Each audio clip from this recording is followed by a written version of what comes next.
డిమాండ్ల పరిష్కారం కోసం రైతులు నిరసన బాట పట్టిన వేళ ప్రధాని నరేంద్ర మోదీ కీలక ప్రకటన చేశారు. రైతు సంక్షేమానికి తమ ప్రభుత్వం కట్టుబడి ఉందని ట్వీట్ చేశారు.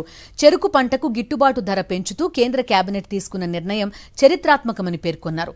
అన్నదాతలకు సంబంధించి ప్రతి డిమాండ్ని నెరవేర్చేందుకు తమ ప్రభుత్వం కట్టుబడి ఉందని, ఈ నేపథ్యంలోనే చెరుకు కొనుగోలు ధర పెంపుకు ఆమోదం లభించిందని తెలిపారు. బుధవారం రాత్రి ప్రధాని మోదీ అధ్యక్షతన సమావేశమైన కేంద్ర మంత్రివర్గం చెరుకు గిట్టుబాటు ధరను పెంచింది. క్వింటాల్కు 25 రూపాయల పెంపుతో చెరుకు మద్దతు ధర 340 రూపాయలకు చేరింది. 2023-24తో పోలిస్తే ఇది 8% అధికం. ఈ సవరించిన ధర 2024 అక్టోబర్ 1 నుంచి అమల్లోకి వస్తుంది.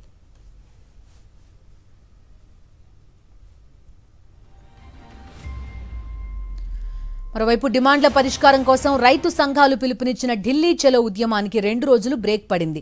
నిన్న శంభు, ఖనౌరి సరిహద్దుల్లో తీవ్ర ఉద్రిక్త పరిస్థితులు నెలకొనడం, ఓ యువ రైతు ప్రాణాలు కోల్పోవడంతో రైతు నేతలు ఈ మేరకు నిర్ణయం తీసుకున్నారు. శుక్రవారం తదుపరి కార్యాచరణ ప్రకటిస్తామన్నారు. ఖనౌరి బోర్డర్లో పోలీసులు ప్రయోగించిన టియర్ గ్యాస్ షెల్ తగిలి శుభకరణ్ అనే 21 ఏళ్ల యువ రైతు మరణించినట్టు రైతు సంఘాల నేతలు తెలిపారు. రైతు మరణానికి కారణమైన పోలీసుపై చర్యలు తీసుకుంటామని పంజాబ్ ప్రభుత్వం రైతుల తరపునే ఉంటుందని స్పష్టం చేశారు ఆ రాష్ట్ర ముఖ్యమంత్రి భగవంత్ మాన్ సింగ్.